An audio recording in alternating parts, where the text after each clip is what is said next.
If you're over 60 and struggling with sleep, you're not alone. Nearly 70% of seniors report frequent sleep disruptions, yet most blame it on aging when the real culprits are fixable habits hiding in plain sight. What doctors don't tell you is that poor sleep after 60 isn't just about feeling tired tomorrow. It's accelerating cognitive decline, weakening your immune system, and increasing your risk of falls by up to 40%. Here's what's buried in the research. Sleep fragmentation after 60 triggers inflammation that damages brain cells faster than normal aging. Your deep sleep phases, the ones that clear toxins from your brain, can drop by 50% compared to your younger years. But here's the shocking part. Most sleep advice given to seniors actually makes the problem worse.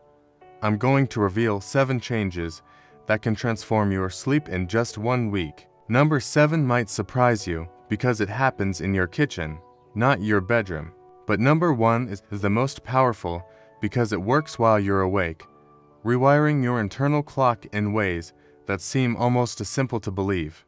Before we dive in, I'm curious. How many hours of uninterrupted sleep did you get last night? Drop a number in the comments. I read every single one. Let's start with change number 7. The kitchen connection that most people over 60 miss completely.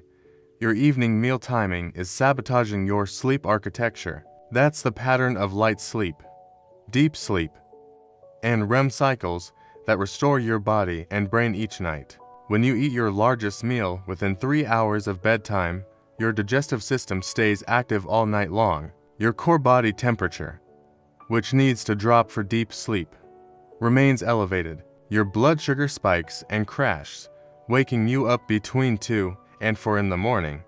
Research from major sleep centers shows that late eating can delay sleep onset by up to 90 minutes in adults over 60. The mechanism is simple. Digestion requires energy and heat. Sleep requires rest and cooling. They're biological opposites fighting for control of your body. Meet Patricia, 72, a retired teacher from Ohio. She loved her traditional heavy dinners at 7:30, followed by her favorite crime shows. She'd fall asleep easily around 10, but wake up at 2:15 every single night, wide awake for hours. Within 3 days of moving her main meal to lunch and eating only a light snack by 6 in the evening, she was sleeping through the night. 2 weeks later, she told me she felt 20 years younger. Here's your protocol. Make lunch your largest meal of the day. If you must eat dinner, finish it at least 4 hours before bedtime. Choose easily digestible foods like soup, steamed vegetables, or a small portion of lean protein. Avoid anything spicy, fatty, or high in sugar after 4 in the afternoon. If you're hungry before bed, try a small handful of almonds or a cup of chamomile tea. But here's the kicker. The timing of your last meal sets up change number 6, which happens in your bathroom and affects your sleep more than most realize. Your bathroom visits are stealing your deep sleep. But the solution ain't what you think. Most seniors try to solve nighttime urination by drinking less water during the day. This backfires completely. Dehydration makes your urine more concentrated and irritating to your bladder. You end up waking up more often, not less. The real issue is fluid timing and bladder training. Your kidneys naturally produce more urine at night as you age. This is called nocturia, and it affects up to 80% of people over 60. But you can retrain your system with simple adjustments that work within a week. Major medical centers report that proper hydration timing can reduce nighttime bathroom trips by up to 60%. The key is front-loading your fluid intake and gradually extending the time between daytime bathroom visits. Consider Robert, 68, a retired mechanic from Texas. He was waking up 4 times every night to use the bathroom. Exhausted every morning, he'd stop drinking water after lunch, but his sleep kept getting worse. I guided him through a different approach. He started drinking most of his daily water between waking up and 2 in the afternoon. He began holding his bladder for progressively longer periods during the day, building strength and capacity. Within a week, he was down to 1 nighttime trip. Within 2 weeks, he was sleeping 6 hours straight most nights. Your protocol starts now. Drink half your daily water intake before noon. Taper off fluids after 6 in the evening, but don't eliminate them completely. During the day, when you feel the urge to urinate, wait 5 minutes before going. Gradually increase this to 10 minutes, then 15. This bladder training strengthens the muscles that help you sleep through the night. Keep a small night light in your bathroom to avoid bright overhead lights that can fully wake you up. Here's what's coming next. Change number 5 happens in your living room and involves a mistake that's keeping millions of seniors awake without them knowing it. Your evening entertainment is hijacking your brain's sleep signals, but not in the way you've been told. Everyone talks about blue light from screens, but that's only part of the problem. The bigger issue is content stimulation and the timing of mental engagement. Watching intense dramas, news programs, or even exciting documentaries within 2 hours of bedtime activates your sympathetic nervous system. That's your fight or flight response, and it can take up to 3 hours to fully calm down. Sleep research shows that emotional arousal from evening entertainment can increase sleep latency, the time it takes to fall asleep, by up to 45 minutes in adults over 60. Your brain stays in processing mode, replaying scenes, analyzing information, or worrying about news events you've just absorbed. Here's the science behind it. Your prefrontal cortex, the area responsible for executive thinking, needs to quiet down for sleep initiation. Stimulating content keeps this region active long after you've turned off the television. Your melatonin production, already declining with age, gets further suppressed. Think about Margaret, 75, a retired nurse from Florida. She had a nightly routine of watching the late news followed by a medical drama series. She couldn't understand why she'd lie awake for an hour or more, her mind racing with thoughts about health scares and global problems. I suggested she switch to nature documentaries or gentle comedy reruns for her evening viewing. Within 4 nights, she was falling asleep within 15 minutes of her head hitting the pillow. Your new evening entertainment protocol is surprisingly simple. Stop watching news, intense dramas, or mentally stimulating content after 7 in the evening. Choose calming alternatives like cooking shows, nature programs, light comedies from decades past, or gentle music performances. If you must catch up on news, do it earlier in the day. Consider audio content instead of visual. Your brain processes audio differently, often finding it less stimulating than moving images. But wait, the mistake in change number 4 might be happening in your bedroom right now. And it's more common than you'd expect. Your bedroom temperature working against your natural sleep biology. Most seniors keep their sleeping environment to warm, often because they feel cold during the day or want to be comfortable when getting out of bed. But your core body temperature needs to drop by 2 to 3 degrees for optimal sleep initiation and maintenance. Research from leading sleep laboratories indicates that the ideal bedroom temperature for adults over 60 is between 65 and 68 degrees Fahrenheit. Even a few degrees warmer can reduce deep sleep by up to 25%. Your body's temperature regulation system becomes less efficient with age, making precise environmental control even more critical. The mechanism is straightforward. As evening approaches, your brain signals your blood vessels to dilate, releasing heat from your core to your extremities. This temperature drop triggers sleepiness. If your environment is too warm, this natural cooling process gets disrupted. You might fall asleep initially, but wake up frequently as your body struggles to maintain the right temperature for deep sleep phases. Meet James, 69, a retired postal worker from Minnesota. He kept his bedroom at 74 degrees because he hated feeling chilly when he got up at night. He was waking up every hour, tossing off blankets, then pulling them back on. I convinced him to lower his thermostat to 66 degrees and add an extra blanket to his bed. He was skeptical about sleeping in a cooler room, but within 3 nights, he was experiencing his first solid 6-hour stretches in months. Here's your temperature protocol. Set your bedroom thermostat to 66 degrees 1 hour before bedtime. Use breathable cotton or bamboo sheets and pajamas. Layer blankets so you can adjust without getting up. If you're concerned about feeling cold when you wake up, Keep a warm robe beside your bed and consider a small space heater with a timer for morning warming. Your feet might feel cold initially, but resist the urge to warm the entire room. Wear lightweight socks to bed if needed. Now comes change number 3. And this one happens during your day, not at night. It's reshaping your circadian rhythm in ways that compound every other improvement you make. Your morning light exposure is the master switch for nighttime sleep, but most seniors get it completely backward.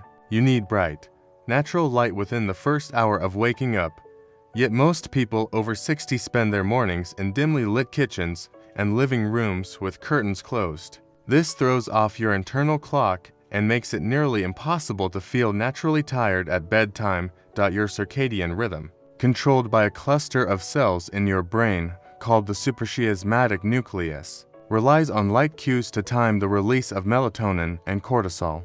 When you don't get enough bright morning light, your brain can't distinguish day from night. Your melatonin production becomes erratic, and your sleep-wake cycle drifts later and later. Studies from major universities show that morning light exposure of at least 2,000 lux, roughly equivalent to being outdoors on a cloudy day, can advance sleep timing by up to 90 minutes in older adults. The effect builds over several days, resetting your internal clock to promote earlier bedtimes and more consolidated sleep. Let me tell you about Dorothy, 71, a retired librarian from Oregon. She was a natural night owl who couldn't fall asleep before midnight, but had to wake up early for medical appointments and social commitments. She felt jet-lagged constantly. I asked her to spend 20 minutes outside every morning within an hour of waking up, even on cloudy days. She started with a short walk to her mailbox and back, gradually extending it to a full neighborhood loop. Within a week, she was feeling sleepy by 10 in the evening. Within 2 weeks, her energy levels throughout the day had dramatically improved. Your morning light protocol starts tomorrow. Get outside within 60 minutes of waking up for at least 15 minutes. Walk around your yard, sit on a porch or patio, or take a short stroll around your neighborhood. If weather or mobility makes this difficult, sit by a large, unobstructed window with curtains fully open. Consider a light therapy lamp of 10,000 lux for cloudy days or winter months. Use it for 20 to 30 minutes while having coffee or reading. The key is consistency. Your brain needs this signal every morning to maintain a healthy sleep-wake cycle. Here's where it gets interesting. Change number 2 attacks the sleep problem from an angle that will surprise you. And it's something you can start doing today. Your afternoon activity level is determining your nighttime sleep depth. But the timing and type of activity matter more than intensity. Most seniors either avoid afternoon exercise because they think it will keep them awake, or they engage in vigorous activity to close to bedtime. Both approaches sabotage sleep quality. The sweet spot for sleep-promoting exercise is moderate activity ending at least 4 hours before bedtime. This could be as simple as a 20-minute walk, gentle stretching, or light household tasks. The goal isn't to exhaust yourself, but to create mild physical fatigue that promotes deeper sleep cycles later.